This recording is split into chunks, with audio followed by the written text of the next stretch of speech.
It.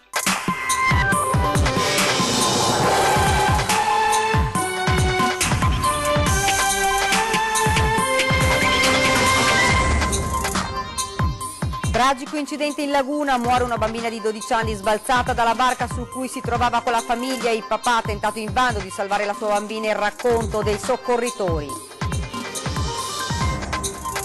Moto ondoso e limiti di velocità del traffico acqueo, partono le indagini della Capitaneria di Porto sulla tragedia di Sant'Erasmo, il cordoglio unanime dei cittadini e delle istituzioni e la famiglia di Cecilia.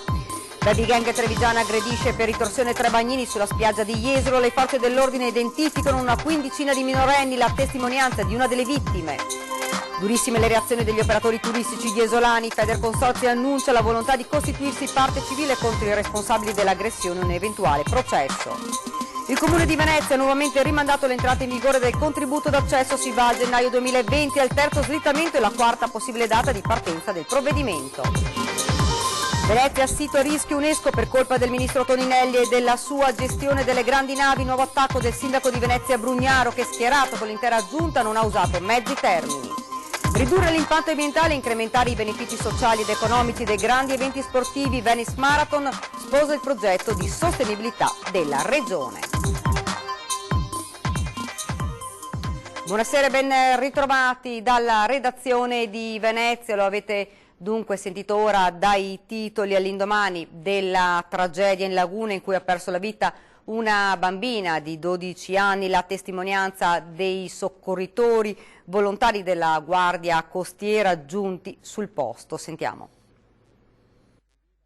La disperazione del papà che stava cercando di rianimare la figlia, ma purtroppo nemmeno il nostro operatore con il defibrillatore, con la respirazione bocca a bocca e il massaggio cardiaco non siamo riusciti a salvare la vita alla bambina. Questa è l'immagine che uno dei membri dell'equipaggio della Guardia Costiera intervenuto domenica in Bacan vicino a Sant'Erasmo non riesce a togliersi dalla mente. Roberto Piva mentre tenta disperatamente di salvare sua figlia Cecilia, morta a 12 anni dopo un terribile incidente. Un'onda con tutta probabilità provocata da un lancione Gran Turismo avrebbe sbalzato il barchino su cui si trovava la bambina insieme al fratello di 14 anni, il papà e la sua compagna. Sarà molto dura per loro, specialmente anche per il bambino, perché io l'ho visto molto, tremava e aveva gli occhi nel vuoto. Una scena scioccante, quella che domenica pomeriggio verso le 17:30 si sono trovati davanti i vigili del fuoco, Guardia Costiera e SUEM 118 giunti sul posto dopo l'allarme. Nel giro di 4-5 minuti ci siamo trovati sul posto e abbiamo operato subito con il defibrillatore con il nostro operatore BLSD che avevamo a bordo. E nel frattempo, quando siamo arrivati, abbiamo visto che c'era già il papà, si presupponeva che fosse il papà di questa ragazzina che stava praticando il massaggio cardiaco, e niente, dopo a seguire sono sopraggiunti i mezzi della questura e l'APL dei pompieri e l'ambulanza.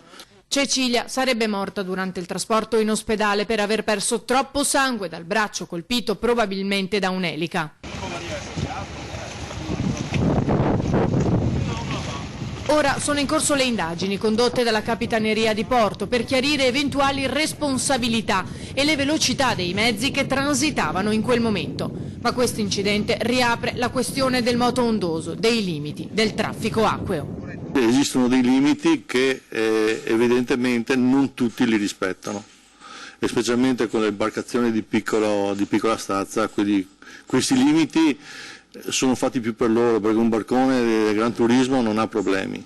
Sono le barche di piccola stazza che vengono sbattute a destra e a sinistra dalle grandi onde che fanno. Bisognerebbe avere tanto più rispetto delle persone, della gente che ci naviga in laguna e avere un attimo di correttezza e di pensare al prossimo, perché ho capito sì, le onde anomale ci sono, però se uno va in velocità sostenute e succedono questi impatti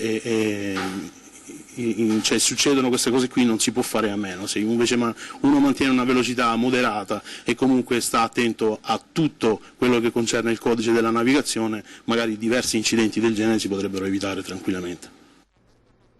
Una tragedia su cui ci sono poche parole, la vicinanza alla famiglia del neosindaco di Spinea dove viveva Cecilia. È un dispiacere grandissimo, perché una cosa, perdere una figlia è una cosa, anche per il padre che guidava la barca, è una cosa molto grave, anche perché staranno male, non so quanto male saranno, è un po', perdere una figlia a 12 anni è un dispiacere grandissimo. Difficile trovare le parole per commentare una tragedia come quella in cui ha perso la vita troppo presto Cecilia. Anche per il sindaco di Spinea, il paese dove la dodicenne viveva con la mamma. Si erano trasferite da poco, dopo la separazione dei genitori. Purtroppo io non ho grandi parole perché non ce ne sono, è inestimabile, penso il dolore della famiglia, io lo dico anche da madre, mi commuovo, ecco, io ho un figlio coetaneo, quindi non oso neanche pensare l'uscita di una gita che si risolve in questa maniera. Il comune e la mia persona saranno indubbiamente vicini alla famiglia, lo sono, e il giorno dei funerali diremo il mezz'asta della bandiera, quindi col minuto di silenzio, e il conforto, diciamo, sia nominale ma anche quello così spirituale, lo vogliamo dare a 360 gradi alla famiglia. E anche in paese si punta ancora una volta il dito contro un sistema di regolamentazione acqueo che evidentemente va modificato. Una tragedia, cosa si può dire? Il problema del traffico. Il traffico acqueo? Sì, esatto. Sono disastri che non dovrebbero succedere purtroppo, ma insomma, per me è colpa delle navi, del moto ondoso, che non dovrebbe esserci, insomma. Per l'incidente costato la vita alla piccola ha espresso cordoglio anche il sindaco di Venezia, Luigi Brugnaro, ricordando poi come il comune non abbia competenze su tutta la laguna. Noi come comune non abbiamo neanche la legittimità di sollevare multe lì, perché ci hanno contestato e per cui la gente lo sa e dice se anche prendo la multa tanto non la pago. Questo è il tema della questione. Oggi abbiamo passato in giunta una convenzione che abbiamo fatto per le acque del magistrato alle acque, adesso la faremo anche per la capitaneria, ma con tutti i tempi biblici che ci sono a fare sta robe. Vedremo le indagini, vedremo di capire bene cosa è successo. Non c'è dubbio che va mantenuto l'ordine, va mantenuta con la certa rigidità, la velocità, eccetera. Io stesso sono stato a Ferragosto a fare il moto Onda Zero, il bacino, correvo dietro le barche, non ho dato delle sanzioni, chiedevo di andare piano, ci vuole anche una cultura generale di rispetto. Poi l'incidente, ragazzi, l'incidente, non c'è mai la sicurezza totale, purtroppo questa è una disgrazia grande, coinvolge direttamente un padre e una madre di famiglia, deve avere molto rispetto, molta attenzione. Quindi mi fermerei al lutto, insomma, che la città dà. Continuiamo ora con la cronaca. Baby gang trevigiana aggredisce per ritorsione 3 bagnini sulla spiaggia di Jesolo. Il gravissimo caso verificatosi ieri ha portato al momento all'identificazione di una quindicina di minorenni nei confronti dei quali il questore ha già annunciato misure molto severe. Sentite il racconto dell'accaduto dalla voce di uno degli operatori picchiati.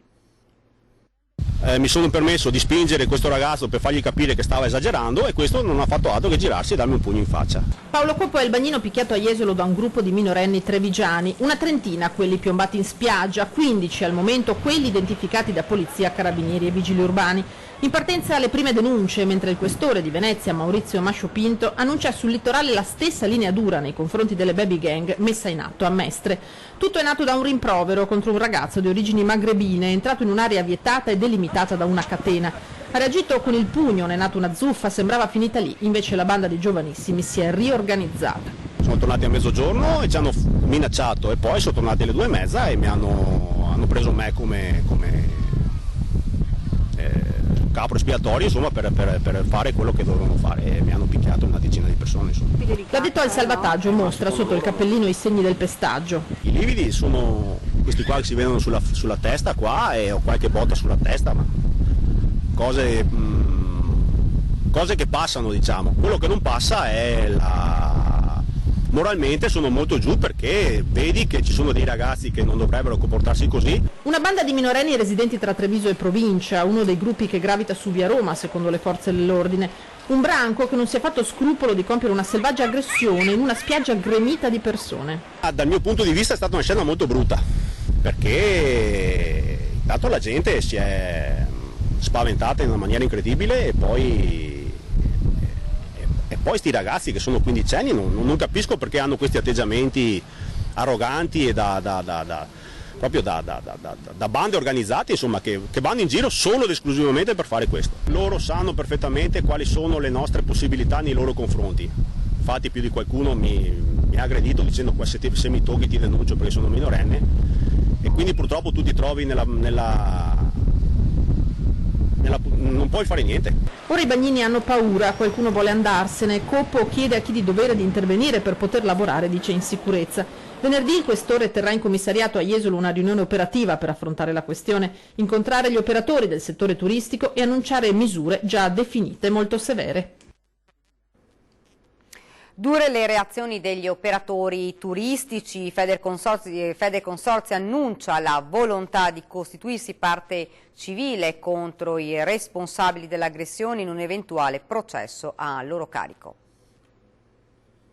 Aggredire e mandare all'ospedale delle persone che stanno lavorando per l'incolumità pubblica e per salvare la gente da probabili o possibili annegamenti è assolutamente intollerabile. Faremo un consiglio della nostra federazione per costituirsi parte civile nella denuncia che è stata fatta da parte dello stabilimento in oggetto. Renato Cattai, presidente di Federconsorzi Jesolo, è furioso dopo la scorribanda in spiaggia dei minorenni che hanno mandato all'ospedale 3 bagnini.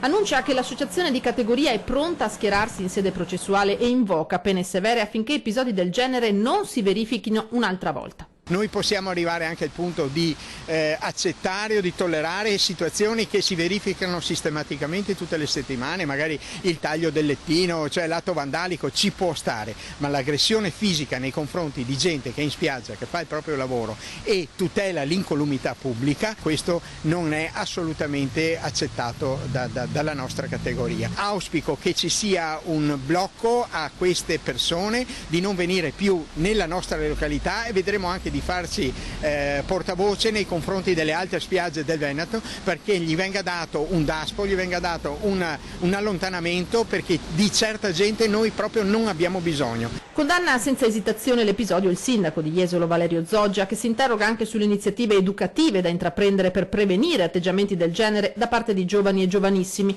Quanto alla sicurezza non è semplice, dice, monitorare un territorio come Jesolo.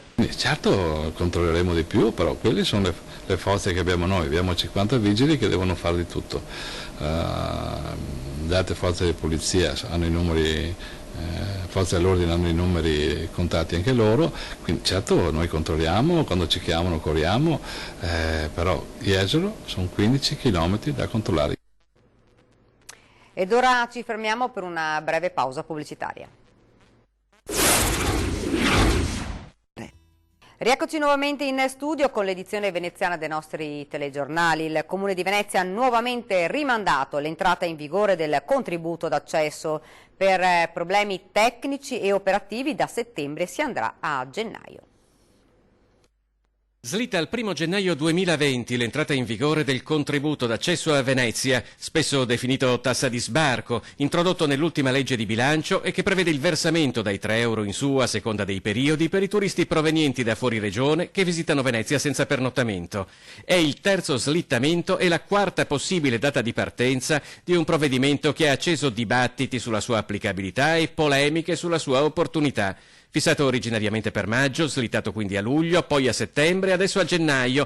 La Giunta Brugnaro ha infatti approvato un emendamento alla variazione del bilancio di previsione con cui si propone di sospendere fino al 31 dicembre l'efficacia del regolamento comunale che istituisce il contributo. L'assessore al bilancio Michele Zuin l'ha definita una scelta obbligata a seguito dei diversi problemi emersi con i vari vettori interessati, tra quelli che segnalano criticità operative e gestionali legate soprattutto alle diverse modalità di vendita dei biglietti, a quelli che hanno già instaurato contenziosi impugnando al TAR il provvedimento, denunciando l'impossibilità di adeguare i propri sistemi informativi e operativi entro il 1 settembre 2019. Nel frattempo, ha precisato l'amministrazione comunale, sono già state individuate le procedure operative in grado di superare le criticità, che però dovranno essere oggetto di una necessaria revisione del regolamento. La sospensione fino a fine anno consentirà per l'appunto di rivedere il regolamento comunale già a settembre, in tempo utile per la piena applicazione da gennaio. Venezia sito a rischio UNESCO per colpa del ministro Toninelli e la sua gestione delle grandi navi. Nuovo attacco del sindaco di Venezia, Brugnaro, che schierato con l'intera giunta non ha usato mezzi termini. Lei deve dirmi come risolviamo subito il problema delle navi. E allora noi abbiamo risolto un problema di emergenza, e dico in emergenza. Intanto mettiamo le a Marghera e nel canale Vittorio Emanuele e li togliamo da San Marco. Ogni cosa succede è là sotto la sua responsabilità diretta, perché è lui che ha la responsabilità diretta. Quei fatti, purtroppo, per fortuna non luttuosi, ma comunque pessimi, che hanno danneggiato tantissimo l'immagine di Venezia, sono colpa del ministro, è sotto la sua totale responsabilità questo che è successo. Il ministro alle infrastrutture e trasporti Danilo Toninelli è chiamato ancora una volta sul banco degli imputati dal sindaco di Venezia Luigi Brugnaro, che gli imputa lo stallo nel quale è fermo il dibattito sulla croceristica in laguna. Nel 2017 l'Organizzazione delle Nazioni Unite per l'Educazione, la Scienza e la Cultura si era riservata di valutare se tenere ancora Venezia tra i beni patrimonio dell'umanità o retrocederla tra i siti UNESCO in pericolo. Tra i temi sul tavolo c'erano la gestione di un turismo dai numeri sempre maggiori e per l'appunto il passaggio delle grandi navi a ridosso della città. Schierato con l'intera giunta comunale, Brugnaro elenca il lavoro svolto da Cafarsetti per onorare gli impegni assunti con il Comitato per il Patrimonio Mondiale, elenco dal quale manca la soluzione al passaggio delle grandi navi dopo il rilancio di Toninelli sulla deviazione a Chioggia. Quel giorno che è venuto dall'elicottero, ha visto dall'elicottero le cose, poi è sceso, ha fatto una prosopopea su una barca, non so neanche se sapesse esattamente dove era, tant'è che ha attaccato Porto Marghera. Non so se ha capito sul canale che faceva, escono le navi della Fincantieri, che vengono prodotte lì, perché se quello è un rischio così grande per passare le navi, già che chiudiamo Fincantieri, già che dopo chiudiamo a Taranto, chiudiamo anche la Fincantieri. Marghera, appoggiata da Comune e Regione, rimane comunque un'ipotesi impraticabile per il ministro. Toninelli, che durante la visita a Venezia non ha incontrato rappresentanti di Cafarsetti, ha paventato l'ipotesi che per scegliere tra le altre soluzioni, terminal croceristico a Lido San Nicolò a Chioggia, possano essere consultati direttamente i veneziani. Brugnaro non ci pensa neanche. Facciamo il referendum, non so, sarà sulla piattaforma Rousseau, sarà con le schede, sarà ad alzata di mano, forza andiamo tutti in Abissinia, tutti alziamo le mani, no? Abbiamo già visto queste robe, grazie no ministro. C'è la democrazia, basta seguire la Costituzione. Ad appena pochi giorni dall'approvazione sono già una decina i DASPO urbani disposti dal Comune di Venezia. Un 45enne è entrato in un locale di Piazzale Roma all'ora di pranzo minacciando il cassiere con un coltello e due uomini di 19 e 53 anni colti in flagrante all'altezza di Santa Fosca mentre aprivano la cerniera della borsa di un'anziana turista. Sono 3 gli arresti compiuti nelle ultime ore dalla Polizia Locale di Venezia, una piazza che nei periodi a forte richiamo turistico si conferma particolarmente calda, soprattutto per i borseggi. Il nuovo regolamento di sicurezza urbana varato dal Comune ha ulteriormente inasprito le sanzioni anche sul versante tutela del decoro, introducendo il DASPO urbano, già peraltro applicato poco dopo la sua approvazione. Per il momento sono state abbastanza diversificate, abbiamo avuto i scatolettisti, abbiamo avuto la prostituzione e i suoi clienti, abbiamo avuto anche questioni di spaccio, anche questioni di decoro. E queste sono le ragioni per cui è stato applicato il DASPO. Quindi un turista cafone?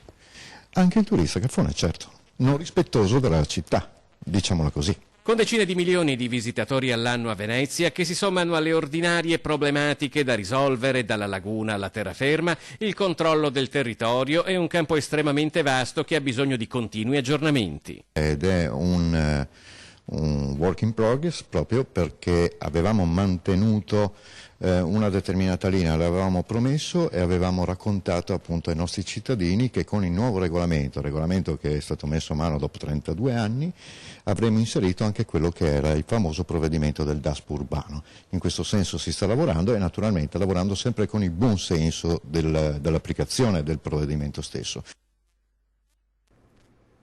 Un pusher albanese di 22 anni senza fissa dimora, clandestino ma incensurato, è stato arrestato dai carabinieri di Mestre. Era stato notato nei pressi del parcheggio del Bulling di Corso del Popolo a bordo di una Fiat Panda e subito dopo l'ingresso del locale. Un continuo via vai ha insospettito i carabinieri che hanno deciso di bloccarlo perquisendo il sedile posteriore dell'auto, dove hanno rinvenuto circa 40 dosi di cocaina pronta alla vendita per un totale di 30 grammi di polvere bianca, tutte nascoste all'interno all'interno di portocchiali in tessuto, un modus operandi studiato, quello del pusher albanese che senza lasciare nulla al caso aveva pensato bene di tenere le dosi al sicuro in auto per recuperarle di volta in volta all'occorrenza in base alle richieste dei clienti. Venice Marathon, uno degli eventi sportivi più ricchi di fascino ma anche tra i più sostenibili grazie ad un progetto della Regione Veneto. Scopriamo quale nel prossimo servizio. Quale miglior appuntamento della Venice Marathon per la sensibilità dei luoghi in cui si svolge, la numerosa partecipazione e l'attrattività di un ampio territorio per testare l'efficacia di un progetto finalizzato a ridurre l'impatto ambientale e incrementare i benefici sociali ed economici derivanti da grandi eventi sportivi? La Regione non ha avuto alcun dubbio. Abbiamo praticamente ideato una piattaforma che ha il compito di misurare quelli che sono gli impatti degli eventi. Quindi abbiamo scelto la Venice Marathon, che è uno degli avvenimenti più importanti, insomma, delle maratone del Veneto, che ovviamente porta tantissimi turisti che vengono a fare questa corsa, ma che poi rimangono anche nel Veneto a visitare le nostre bellezze, e quindi abbiamo voluto utilizzare questa maratona per testare questo progetto finanziato all'interno dell'Italia-Croazia, che appunto ha il compito di sperimentare diciamo, cose nuove legate all'impatto zero degli eventi. La filosofia di Zero Waste Blue, questo è il nome del progetto finanziato nell'ambito del programma Italia-Croazia, è proprio questa. E Venice Marathon, da anni impegnata sul fronte della sostenibilità, sembra la scelta più idonea. Il Venice Marathon ha una lunga storia di sensibilità e di attenzione a questi temi, già quando non erano maturi a livello così di opinione pubblica, perché ricordiamoci che la Maratona di Venezia il prossimo ottobre fa 34 anni di vita, per cui abbiamo veramente una lunga storia a riguardo, e devo dire che abbiamo sempre dato dei segnali. Prima erano più spontanei da parte nostra, per una sensibilità nostra, organizzativa, poi mano a mano è venuta una collaborazione strutturale con le amministrazioni. Penso soltanto alla sostenibilità dal punto di vista dell'accessibilità. Ricordiamoci che a Venezia fin dal primo anno abbiamo realizzato le passerelle sui ponti per consentire una sostenibilità in senso dinamico, cioè una partecipazione. Prima di chiudere vi ricordo questa sera 20:10 si parlerà della Grande Guerra e di una ricerca storica sugli ospedali con Paolo Criveller, professore del Liceo Da Vinci di Treviso, e alcuni ragazzi del liceo stesso. Subito dopo non perdetevi il Ring, in studio Alberto Villanova della Lega, Simone Scarabella del Movimento 5 Stelle, Giacomo Nilandi, Sinistra Italiana, membro equipaggio di Mediterranea, e l'onorevole Alessandra Moretti, europarlamentare del PD, che sarà in collegamento da Strasburgo. E questa era la nostra ultima notizia, vi lascio come di consueto le nostre previsioni del tempo. Grazie davvero per averci seguito e buona serata.